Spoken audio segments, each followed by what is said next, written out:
ആവുകയാണ്. ശ്രീത്ത്, ഇത് അമേരിക്ക ഇറാനെ ആക്രമിക്കുമോ എന്ന കാര്യത്തിൽ ഞാൻ ആദ്യം പറഞ്ഞതുപോലെ സംശയങ്ങളേറെ ഉണ്ടായിരുന്നു. അങ്ങനെ ഒരു കടന്ന കൈയിലേക്ക് അമേരിക്ക കടക്കുമോ എന്നുള്ളതായിരുന്നു ചർച്ചകൾ കഴിഞ്ഞ കുറേ ദിവസങ്ങളായി.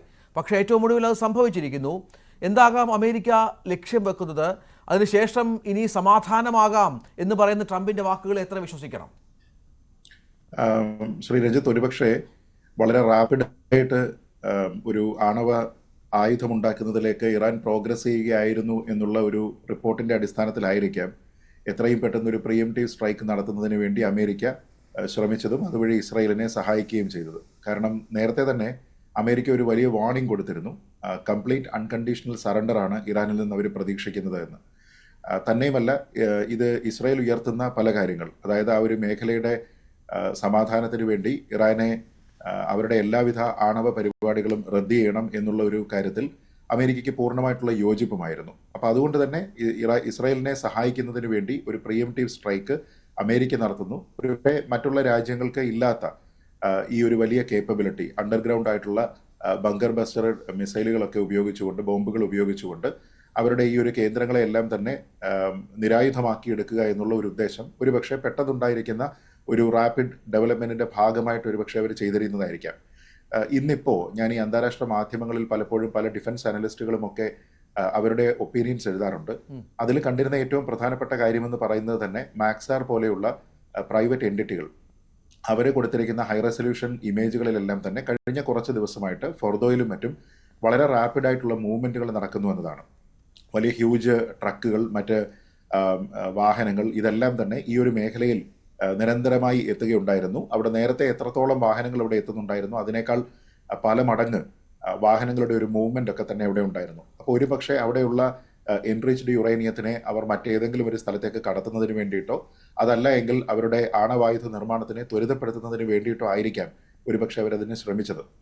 അമേരിക്ക വലിയ മൂവ്മെന്റ് പ്രത്യേകിച്ച് സപ്പോർട്ട് ചെയ്യുന്നതിന് വേണ്ടിയിട്ട് മെഡിറ്ററേനിയനിലാണെങ്കിലും അതല്ല ഒഫൻസീവിന് പോകാനാണെന്നുണ്ടെങ്കിൽ മറ്റ് സ്ഥലങ്ങളിലാണെങ്കിലും ഒക്കെ തന്നെ അവരുടെ വാർഷിപ്പുകളെയൊക്കെ തന്നെ മൊബിലൈസ് ചെയ്യുകയും മിഡിൽ ഈസ്റ്റിൽ തന്നെയുള്ള പല എയർബേസുകളും എല്ലാം തന്നെ സജ്ജമാക്കുകയും ഒക്കെ ചെയ്യുകയും മറ്റുള്ള പല രാജ്യങ്ങളുടെയും എയർ സ്പേസ് ഉപയോഗിക്കുന്നതിനുള്ള അനുവാദമൊക്കെ വാങ്ങിയെടുക്കുകയും ഒക്കെ ചെയ്യുന്നത് നമ്മൾ കണ്ടതാണ്. അപ്പോൾ ഒരു സ്ട്രൈക്ക് ഉണ്ടാകും എന്നുള്ള ഒരു പ്രതീക്ഷ അവിടെ ഇറാൻ ഉണ്ടായിരുന്നു എന്ന് വേണം മനസ്സിലാക്കാൻ.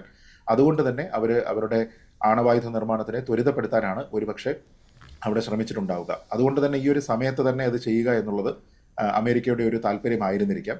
ഇതിനെ ഫർദറായിട്ട് എസ്കലേറ്റ് ചെയ്തിട്ട് വലിയ രീതിയിലത്തേക്ക് കൊണ്ടുപോകാൻ അമേരിക്കയ്ക്ക് താല്പര്യമുണ്ട് എന്ന് ഞാൻ കരുതുന്നില്ല. ഇതിന്റെ ഭാവി എന്താണെന്ന് ചോദിച്ചാൽ, പക്ഷേ ഇറാനെ സംബന്ധിച്ചിടത്തോളം അവർ ആദ്യം എടുത്തിരിക്കുന്ന പൊസിഷനെ അവർക്ക് ഒരു വിധത്തിലും ഡൈല്യൂട്ട് ചെയ്യുന്നതിന് വേണ്ടിയിട്ട് അവർക്ക് സാധിക്കില്ല. കാരണം അന്താരാഷ്ട്ര രംഗത്ത് അത് വലിയ ആഘാതമാണ് അവരുടെ ഒരു ഇമേജിന് നൽകുക. അതുകൊണ്ട് തന്നെ അവരുടെ ഭാഗത്തു നിന്നുണ്ടായിരിക്കുന്ന വാർണിംഗ്സ് തന്നെ അതിശക്തമായിട്ടുള്ള റിറ്റാലിയേറ്ററി മെഷേഴ്സ്, ഇറിപ്പയറബിൾ ആയിട്ടുള്ള ഡാമേജ് അമേരിക്കയ്ക്ക് അടക്കം അത് ഉണ്ടാക്കും എന്നാണ്. അങ്ങനെയാണ് എങ്കിൽ ഇറാന് ചെയ്യാൻ കഴിയുക ഈ മേഖലയിലുള്ള, അതായത് മിഡിൽ ഈസ്റ്റേൺ മേഖലയിലുള്ള അമേരിക്കയുടെ എയർബേസുകളെ ആക്രമിക്കുക അല്ലെങ്കിൽ അവരുടെ സൈനിക ബേസുകളെ ആക്രമിക്കുക എന്നുള്ളതാണ്. പക്ഷെ അത് ഈ ഒരു പ്രശ്നത്തിനെ ഇറാന്റെയും ഇസ്രായേലിന്റെയും അമേരിക്കയുടെയും പർവ്യൂവിൽ നിന്ന് മാറ്റി അത് കൂടുതൽ രാജ്യങ്ങൾ ഉൾപ്പെടുന്ന രീതിയിലത്തേക്കുള്ള സങ്കീർണമായിട്ടുള്ള ഒരു യുദ്ധമായിട്ട് മാറാനുള്ള യു എസ് നേവിയുടെ 5ാം ഫ്ലീറ്റിന്റെ ആസ്ഥാനം ബഹറിനാണ്. നമുക്കറിയാം, കുവൈറ്റിലും ഒന്നിലധികം യു എസിന്റെ സൈനിക താവളങ്ങളുണ്ട്. അങ്ങനെ ആ മേഖലയിലൊക്കെ ഇത്തരം അവിടെയൊക്കെ ജാഗ്രത, ബഹറിനിലൊക്കെ മനസ്സിലാകുന്ന 70% ആളുകളോടും വർക്ക് ഫ്രം ഹോം എന്നൊക്കെയുള്ള കാര്യത്തിൽ, കാരണം അവരും പേടിക്കുന്നുണ്ട് ഏത് നിമിഷവും ഇറാന്റെ ആക്രമണം ഉണ്ടാകും എന്ന കാര്യത്തിൽ. തൽക്കാലം ഇപ്പോഴത്തെ ഒരു ആരോഗ്യത്തിൽ ഇറാൻ അതിന് മുതിരുമോ എന്നുള്ളതും വളരെ പ്രധാനപ്പെട്ട ഒരു നിരീക്ഷണമാകുമല്ലോ. നിശ്ചയമായും. കാരണം അതങ്ങനെ ചെയ്യുകയാണ് എങ്കിൽ ഇറാന്റെ പ്രഹരശേഷി അല്ല അമേരിക്കയ്ക്കുള്ളത്. അപ്പോൾ അവിടെ ആ മേഖലയിൽ ഏതാണ്ട് 40,000 സോൾജേഴ്സ് മാത്രമേ ഉള്ളൂ എന്നതുകൊണ്ടൊന്നും കാര്യമില്ല. കാരണം ഇന്നത്തെ കാലത്തെ വാർഫെയർ എന്ന് പറയുന്നത് കേവലം പേഴ്സണലിന്റെ നമ്പറിൽ മാത്രം ഒതുങ്ങുന്ന കാര്യമല്ല. നിങ്ങളുടെ എക്യുപ്മെന്റ്, അതിന്റെ ടെക്നോളജി, അത് എത്രത്തോളം കാര്യക്ഷമമായിട്ട് നിങ്ങൾക്ക് ഉപയോഗിക്കാൻ കഴിയും, ഒരു എക്യുപ്മെന്റിന് തന്നെ അല്ലെങ്കിൽ ഒരു ബോംബിന് തന്നെ എത്രത്തോളം വലിയ വ്യാപ്തിയിൽ ഡാമേജ് ഉണ്ടാക്കാൻ കഴിയും തുടങ്ങിയ കാര്യങ്ങളാണ് അവിടെ ഏറ്റവും പ്രാധാന്യം അർഹിക്കുന്നത്. അങ്ങനെ നോക്കിക്കഴിഞ്ഞാൽ ആ മേഖലയിലുള്ള മറ്റ് രാജ്യങ്ങളുടെ സൗഹൃദം, അവരുടെ പിന്തുണ, ഇതെല്ലാം തന്നെ ഒരുപക്ഷെ പ്രത്യക്ഷമായിട്ട് ഈ രാജ്യങ്ങൾ പറയുന്നില്ല എങ്കിൽ പോലും അമേരിക്കയ്ക്കും ഇസ്രായേലിനും ഉണ്ട് എന്ന് വേണം മനസ്സിലാക്കാൻ. അവർക്ക് ഓരോന്നിനും ഓരോ രാജ്യത്തിനും പറയുന്നതിന് പല തരത്തിലുള്ള ന്യായങ്ങളുണ്ടാകും. സൗദി അറേബ്യയുടെ പൊസിഷൻ എന്താണെന്ന് നോക്കുക, ഇസ്രായേലുമായി നല്ല ബന്ധമുള്ള യുഎയുടെയും ബഹറിന്റെയും പൊസിഷൻ എന്താണെന്ന് നോക്കുക, കുവൈറ്റ് അമേരിക്കയുടെ നല്ല ബന്ധം സൂക്ഷിക്കുന്ന ഒരു രാജ്യമാണ്, നമ്മളിവിടെ കണ്ടതാണ്. ജോർഡാന്റെ എയർ സ്പേസ് ഉപയോഗിക്കുന്ന സമയത്ത് ആ എയർ സ്പേസ് ബ്രീച്ച് ചെയ്യാനായിട്ട് ഇറാൻ അനുവാദമില്ല എന്ന് പറഞ്ഞുകൊണ്ട് ഇസ്രായേലിനെ അവർ ആക്രമിക്കുന്ന കാര്യങ്ങളെല്ലാം തന്നെ ന്യൂട്രലൈസ് ചെയ്യുന്നതിന് വേണ്ടിയിട്ട് ജോർഡാൻ ശ്രമിക്കുകയാണ്.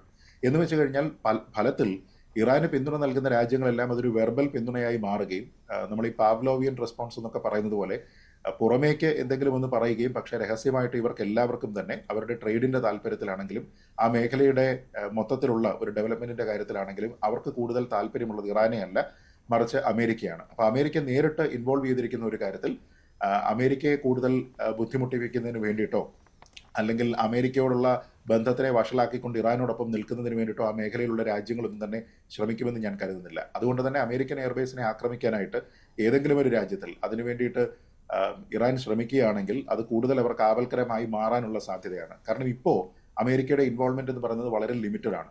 കാരണം അവര് ഇറാനെ മറ്റു തരത്തിൽ ആക്രമിക്കുന്നില്ല, ഇറാന്റെ സൈനിക കേന്ദ്രങ്ങളെ അവർ ആക്രമിക്കുന്നില്ല. ആകെയുള്ളത് ഈ പറയുന്ന പ്രധാനപ്പെട്ട 3 ആണവോർജ കേന്ദ്രങ്ങൾ. ആ കേന്ദ്രങ്ങൾ ന്യൂട്രലൈസ് ചെയ്യുന്നതിന് വേണ്ടിയിട്ട് അവർക്ക് കാരണങ്ങളുണ്ട്. അവിടേക്ക് മാത്രമായിട്ടുള്ള പ്രിസിഷൻ അറ്റാക്കാണ്. ഒരു പക്ഷേ അവരുടെ സൈനിക ശേഷി, അവരുടെ ആയുധ ശക്തി ഉപയോഗിച്ചുകൊണ്ട് അവർക്ക് മാത്രം എക്സിക്യൂട്ട് ചെയ്യാൻ കഴിയുന്ന രീതിയിലത്തേക്കുള്ള കാര്യങ്ങൾ. അതിനപ്പുറത്തേക്ക് അവരതിനെ വ്യാപിപ്പിച്ചിട്ടില്ല. അതുകൊണ്ടാണ് അത് കഴിഞ്ഞു, ഇനി ഞങ്ങൾ പറയുന്ന ടേംസിനനുസരിച്ച് വരണമെന്നുള്ള ഒരു പൊസിഷൻ പോലും അവർക്ക് എടുക്കാനായിട്ട് സാധിക്കുന്നത്.